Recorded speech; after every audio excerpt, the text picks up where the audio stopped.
about oil and dollars. And I'm tired of the president of the United States. He chooses Caracas over rural health hospitals. Right? He chooses Venezuelans over soybean farmers. So he chooses everybody else over Americans. Did you oppose the Biden administration putting a bounty on Maduro's head as well? No, Maduro's a horrible person. He needs to be shackled. But what does so Trump just acted on it. Exactly. What do you mean that you approve of Biden putting the bounty on his head, but not of Trump actually going out and arresting the guy? My question to you is, how does a presence of America in Honduras, in Colombia, in Cuba, or in Greenland help working class Americans? Well, I can answer it for Venezuela. Okay, well, I'll answer it for you. If the regime is more stabilized, and I just said before that we do have a large amount of leverage over Maduro's deputy, even though she still represents a communist regime. But if it's more stabilized, there will be less migration pushed by poverty. I mean, they might have a chance at prosperity now. But you didn't even do regime change. Right? And you just articulated what do you mean by stable? What do you mean by stable? It's the same government. It's Maduro's government. So what's more stable? We have leverage over that government now because we just abducted the dictator and took him to the United States. But you recognize with that minimal casualties to anyone. But you recognize. All right, family, what's up? So we got to talk about how wild it is that some Democrats right now don't know whether they're supposed to be happy or mad that Nicolas Maduro, that's the socialist dictator running Venezuela into the ground, might finally be out of power. Like, this man been running his country like a mafia boss, people starving, the economy crashed, folks literally eating out of the trash to survive. And all of a sudden now that Trump made a move that actually worked, Democrats getting real quiet or acting like they confused. But hold up, let's rewind real quick, right? Because these same people were cheering for this exact thing just a few years ago. But back when Biden was in office, yep, like they were all for getting Maduro out. Back when Trump first started going after him in his first term. Coincidence, right? But even though the Democrats were clapping like, yeah, he's a thug, we got to stop him. So what's different now? I'll tell you. The second Trump actually gets a W, suddenly it's like they lost the Wi-Fi signal in their brain. Now it's all, oh, well, we're not sure. We got to look at the full context. Like, bro, what context is there to look at? You know what I'm saying? You were just agreeing with this last year. The only reason they ain't clapping right now is because it was Trump that did it. And listen, this ain't even about Venezuela anymore.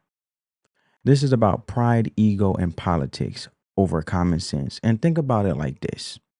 Imagine you and your homie both want to get rid of a snake in the backyard because it's dangerous. Y'all both agree it needs to go. But when your homie finally goes out there, grabs the snake by the head and throws it in the trash, you get mad not because the snake's still there, but because you didn't do it first. That's what this is. Democrats mad they ain't make the move first, so now they can't say nothing good about it, even though deep down they know it was the right thing to do. Why? Because that would mean giving Trump credit. And in their own world, giving Trump credit is like saying you support the devil. Like you just broke some sacred political code. Like you said, I support Hitler, and I ain't saying that's logical. I'm saying that's literally how the extreme mindset is when you guys just seen in this clip, right? And they done convinced their whole base that Trump is evil 100% of the time is what I'm saying. Doesn't matter if he finds the cure for cancer, brings world peace, or feeds the hungry. If his name is on it, it's automatically bad. So now they stuck behind closed doors. Oh, they know this was the right move, right? You think those folks in D.C. don't want Maduro gone? Right? Oh, they know this was the right move. And don't take my word for it, because John Fetterman has something to say. I want you guys to check out this next clip. Do you think it's a good thing that Maduro is no longer in power? Maduro was a dictator. He is a thug. And he was a grave disservice to the Venezuelan people. But look, here in New Hampshire, we're celebrating today the 250th anniversary of our Constitution. I believe what my state has shown the world is that a government of, by, and for the people themselves is what we should be aiming towards.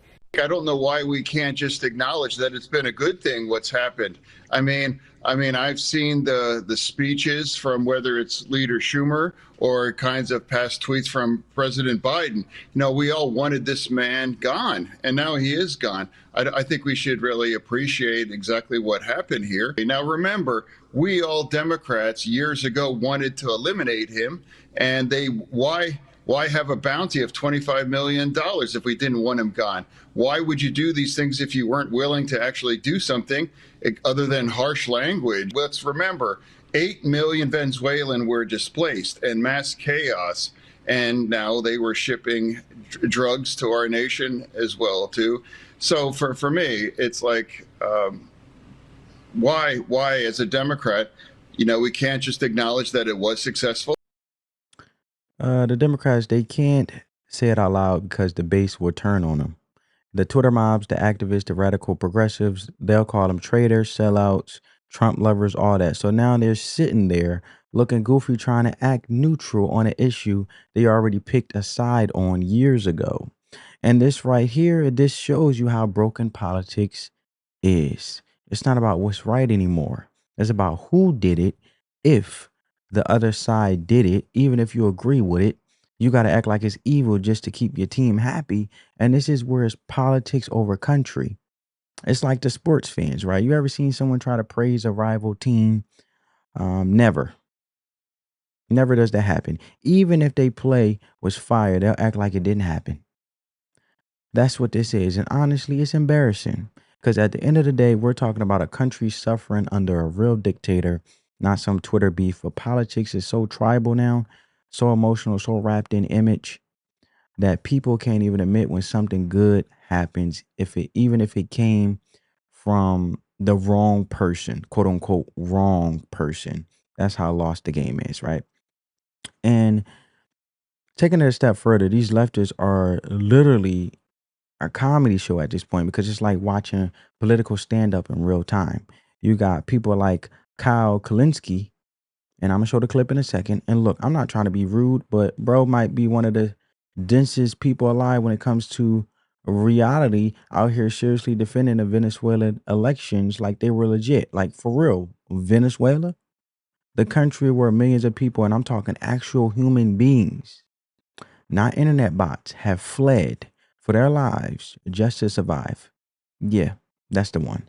You got families walking miles, crossing jungles, risking everything just to get out of the socialist hellhole. And this man's still talking like, well, we can't say for sure if the elections were rigged.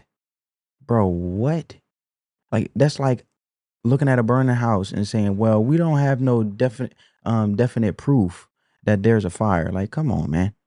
This ain't deep. It's basic. Kyle and people like him can't say socialism is bad because they built their whole political identity on pretending it works. So now, instead of admitting Maduro's regime was corrupt, violent, and a straight up economic disaster, they start spinning the blue anon conspiracies, right? The left wing conspiracies, extreme conspiracies, like we don't really know if the people wanted him gone, or MAGA's posting fake videos of people celebrating. Like, you think the videos of Venezuelans cheering in the streets are deep fakes? Is that where we're at now? But don't take my word for it. I want you guys to check it out for yourself. Told Axios in a phone interview, quote, as Democrats, we can't just condemn what happened. I wish the Democratic Party would be a little bit more measured on this. Yes, be measured, as Trump clearly violated the Constitution and U.S. law and international law and fucking abducted a sovereign leader and says this is for the billionaires and this is for Exxon and we're going to steal the oil. I can't with these people, bro. Understand something, guys. These are not Democrats. These are not Democrats. These are dinos. Democrats in name only. That's what they are. They are diet MAGA. And you know what? These days, the diet might be being too kind to them. They appear to just be MAGA. I think it looks weak, a third centrist House Democrat said. If you don't acknowledge when there is a win for our country, then you lose all credibility. So these motherfuckers secretly think this is a win for our country? Oh my God. It's not just about politics. The second lawmaker who spoke to Axios noted that Democrats widely condemned Venezuela's sham elections last year and have long advocated for democracy abroad. So stop and think about that. First of all, I don't buy the it's definitely a stolen election. We don't fucking know. And everybody has they have, corrupt reasons to say that that election was stolen. But let's put that aside for a second. Even if it was stolen, we arm and fund and back 73% of the world's dictatorships. The idea that we have some principled stance in favor of democracy is fucking preposterous. Trump is president now. He tried to steal the 2020 election in this country. We back Israel. We back Saudi Arabia. These are the worst. Even if you think Maduro is bad, fucking Netanyahu's way worse. MBS is way worse. So now all of a sudden you're going to fucking pearl clutch? Oh, you haven't done democracy the way I wanted to do it. Stop providing them cover for their bullshit fucking arguments. Unless you're actually stupid enough to believe this. See, individuals like this, like I'm saying, that's pushing these left-wing conspiracy theories, that's sitting here basically saying Venezuelans celebrating is deep fakes or deep fakes and it's not true. And what I'm saying is this is where we're at, because if they can't say, hey, looks like the people are happy, the dictator's gone. They can't say that, because if they do say that, that's admitting socialism doesn't work. And they can't do that. They'll twist themselves into mental pretzels to defend failure as long as the failure has a socialist label on it. It's insane. And that's and what's wild is it's so obvious they don't talk to any real Venezuelans. Right? Like folks who fled the place. That's true journalism. Like, instead push conspiracies. It's wild to me. And it's disrespectful to the individuals who are seeking freedom, being captive in their own country at horrible measures, right? In their own country that they dearly love, truly to their hearts. And they're being, mistreated and, being ran into the ground, but let alone also they were handcuffed. They were tied to the simple fact of ideologies based on actually a politician like Maduro operating on the best interest of Venezuelans, but he wasn't. And if you agree with him, you would be penalized for it based on him worshiping his ideologies over the people in the best interest of Venezuela. That's how far this have gotten. And it's so disrespectful that he could sit here and still push this socialism is good thing with this left-wing conspiracy. And then on top of that, to sit there and say it's fake that Venezuelans are celebrating, it just blows my mind. And look at the Venezuelans. They're basically saying, hey, look, folks who fled, like every single one, right after the news dropped, they're happy. They're straight up. Not one of them said, oh, no, bring Maduro back. They might be cautious about what happens next. And that's fair. But nobody's sad the dude's out of power. And now even Americans are starting to come around to it. Like, why? Because people are finally seeing that this move, the one led by the Trump administration with folks like Marco Rubio and Pete Hegseth, helping to get done, was clean, precise, and effective. No messy war, no military invasion, no occupation, just a move that worked. And CNN even said before that Americans weren't really down with using force to get Maduro out. But now that narrative shifted. People see it worked, and now they're like, okay, maybe this was the right move. That's how you know it was powerful. Even the people who hated Trump got to sit back and rethink it, like, hold up. He might have actually done something good here. But again, some of these leftists can't say that out loud.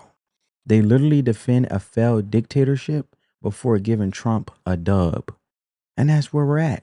But don't take my word for it. I want you guys to check out this CNN poll right now.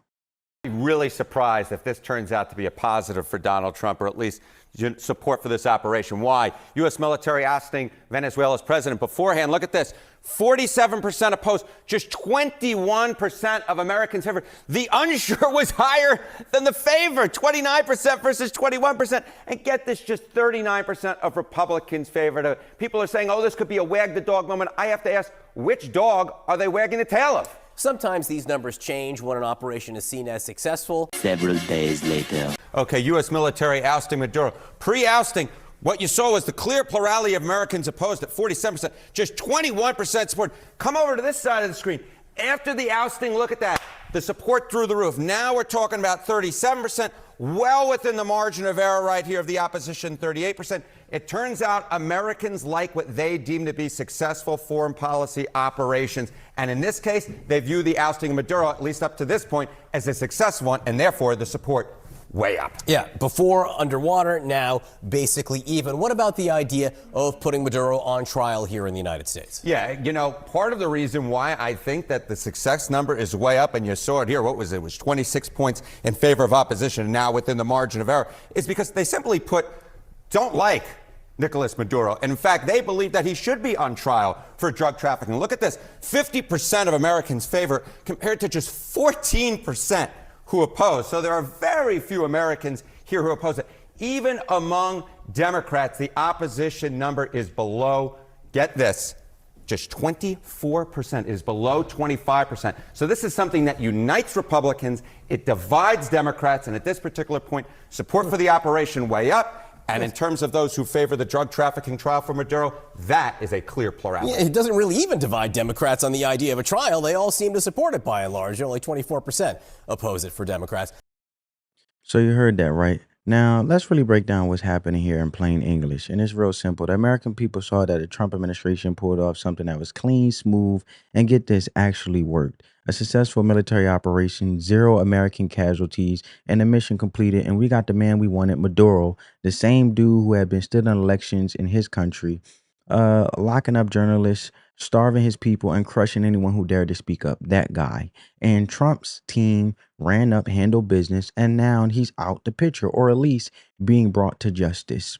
And the average American, they're sitting back like, okay, maybe this wasn't such a bad move after all. You know how hard it is to get Americans to agree on anything? But now you got people looking at this like, yo, this ain't Iran, this ain't Afghanistan, this ain't Libya.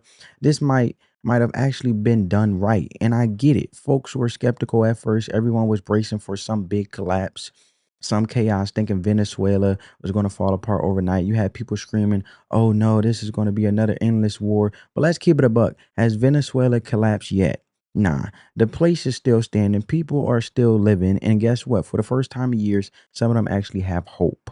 That's something you can't fake. So for all the folks comparing this to failed intervention in the past, look, we'll see how it plays out long term. But as of right now, the sky's not falling. The region's not on fire. And the move looks like a solid W. Now, let's look at how this affected Trump politically, as you guys seen. And here's where it gets hilarious, because despite all the noise, despite the media spin, despite the doomer takes online, this move didn't hurt him. Not even a little bit.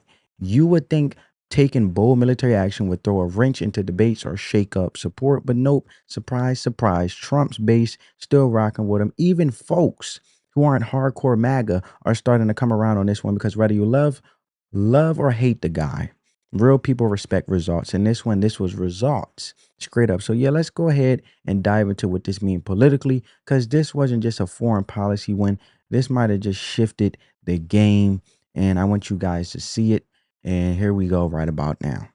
There has been some talk about whether the president's actions in Venezuela would create a rift among his supporters, whether it goes against his long-held, quote, America first ideology. So what are we seeing in the polling? With us now, CNN chief data analyst Harry Etten. Hey, so Republicans divided about what the president's done in Venezuela? Let me be very clear. There is no rift in the Republican Party. Yes, there are some folks like Marjorie Taylor Greene and Thomas Massie who are quite skeptical of this. They are very much in the minority. What are we talking about here? Well, why don't we just talk the GOP on the U.S. military ousting Maduro? Ipsos, 65% support, 6% opposed. How about the Washington Post poll? 74% support, just 10% opposed. If you look among 2024 Trump supporters, we're talking about 80% support.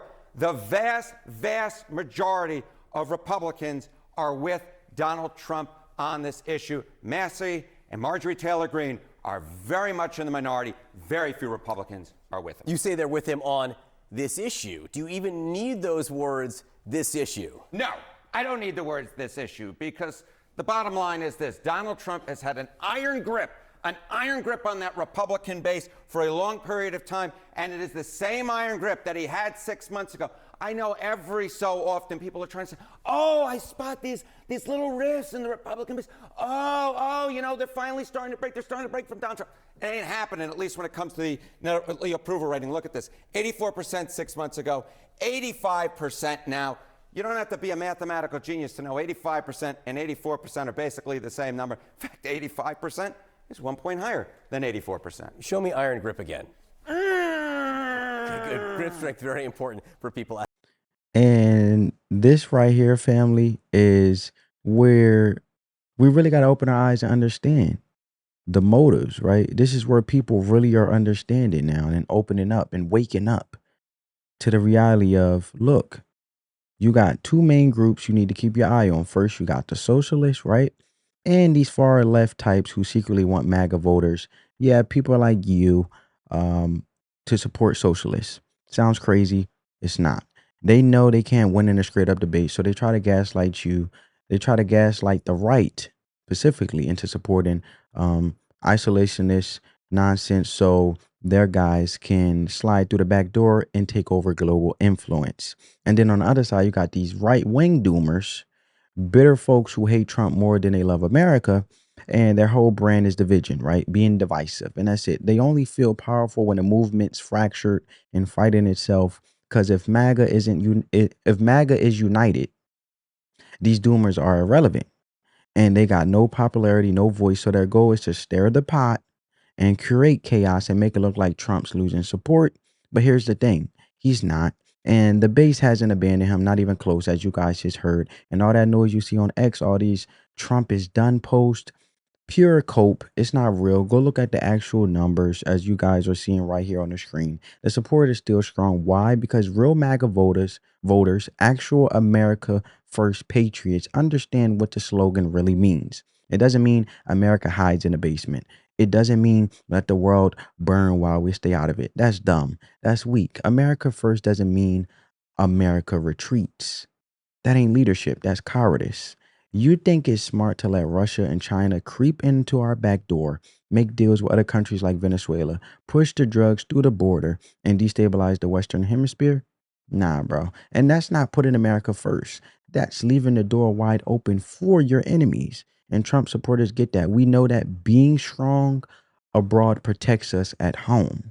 Venezuela ain't just over there.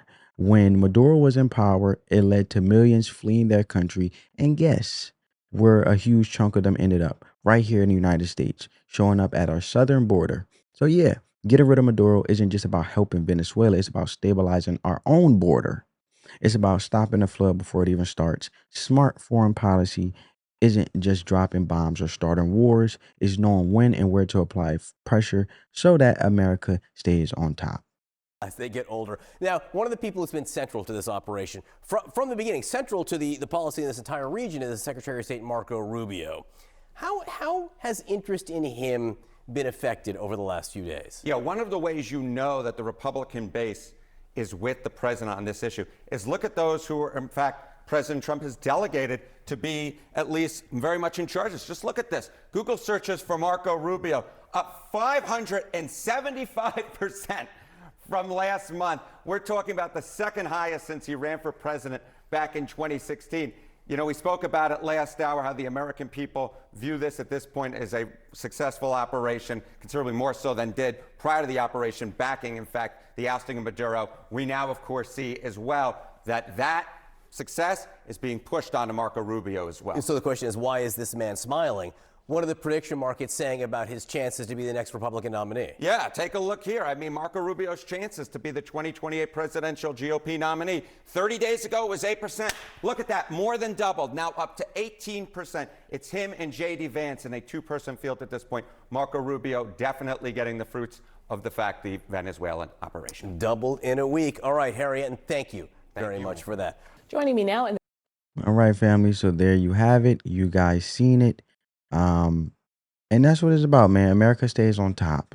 And this is what real leadership looks like. And this is why smart, nuanced thinking people, not the loud Twitter heads, but the ones who actually think they get it. They understand that America first doesn't mean America alone.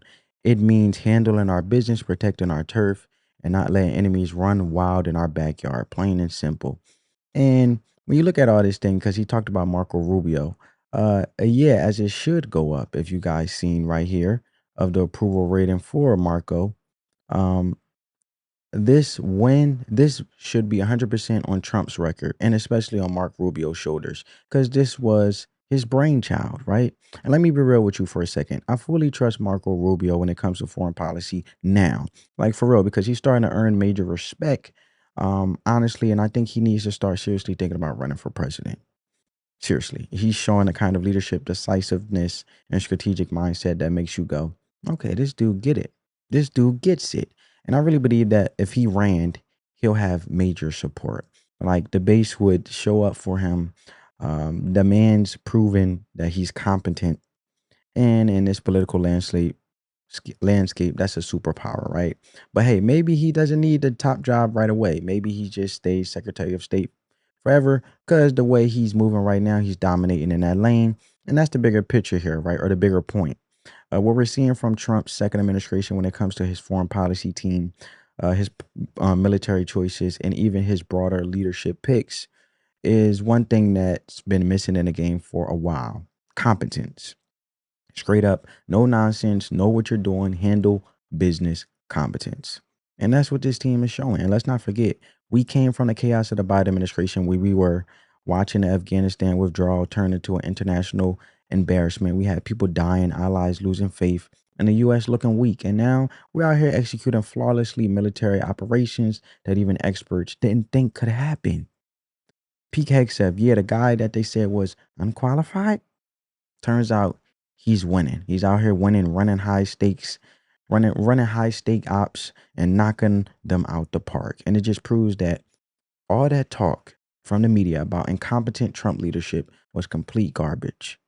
Pure propaganda, because now we're seeing what this team can actually do when they're locked in and given the reins. And we got Big Mark, yeah, Big Marco, or Mark, Marco Rubio, with the courage, with the strength, with the balls, out here making big plays and changing the conversation. And look, even if he doesn't run because JD Vance steps in, cool. He'll make a solid vice president. That's not a downgrade. That's just building the right team. And that's the part that the people miss, or people miss. All this arguing about who's better, JD, DeSantis, Rubio. At the end of the day, if they are all on the same page, and are pushing the same agenda, we all win when it comes to being strong-minded and being on the same page ideologically. And that's what it's about. What matters most is that the mission keeps moving in the right direction, that the movement is unified, strategic, and focused.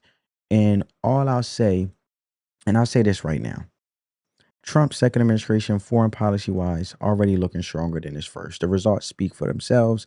And honestly, the majority of what he's doing this time around is sharper, is cleaner, and it's way more locked in than before. And I'm hyped to see what comes next. But let me know what you guys think in the comments below. Hit the like button if you're feeling this. If you got this far in the video, I appreciate you for rocking with me. And I want to just close and break down this Western Hemisphere, right? Because I know a lot of people hear terms like Western Hemisphere and just nod like they know what it means, but really don't know what it means. So let me explain this in common sense terms. The Western Hemisphere is just the left side of the globe, everything west of the prime meridian, right? So that's North America, Central America, South America, and the Caribbean. That's our side of the world. That's our neighborhood. If the world was a block, the Western Hemisphere is part of the block where America lives. So when we talk about Western Hemisphere, we're not talking about Europe, Africa, or Asia. We're talking about countries like Mexico, Venezuela, Colombia, Brazil, Haiti, Cuba, Canada, and all that. These are the countries closest to U.S. Well, closest to us, the United States of America. Countries we share trade routes with, countries whose problems directly hit our borders, okay? So now that matters, because if America ain't locked in and paying attention to what's going down in our hemisphere, guess who will? China and Russia, Iran, our enemies, and trust me, they are already creeping, and they're already setting up shop in places like Venezuela, or trying to, building influence, making shady deals, and pushing propaganda. Because we all know, we've seen how China is doing Africa, right? Taking over their land. And it weakens us, right? Because They know if they can control or destabilize our neighborhood, we'll be weak. And it's like this. Imagine if your own house is in a nice neighborhood, but you never mow the lawn, never talk to your neighbors, never check the cameras, and just pretend everything's fine. What's going to happen? The shady neighbors start taking over the block. Gangs move and people start breaking into homes. Now you got crime, chaos, and trash everywhere. And that's what happened when America ignores the Western Hemisphere. And it's not just about power games. This affects your life directly. Why do you think there's a border crisis? Why do you think there's so many people showing up at the southern border, right? Southern border. Because countries like Venezuela have collapsed under dictators like Maduro. And when people can't eat, when there's no jobs, no safety, they flee. And guess where they come? Right here, America. We're the closest stable country with opportunity. So when the Western Hemisphere falls apart, we feel it. And that's why it's not isolationist or warmongering to care about what happens in Venezuela or Honduras or Mexico. It's just common sense. We got to protect our side of the globe the same way we'll protect our own neighborhood. You don't ignore your own backyard while worrying about someone else across town, right? So putting America first, this means locking down our position in the Western Hemisphere. And it means making sure our enemies ain't spreading influence down south.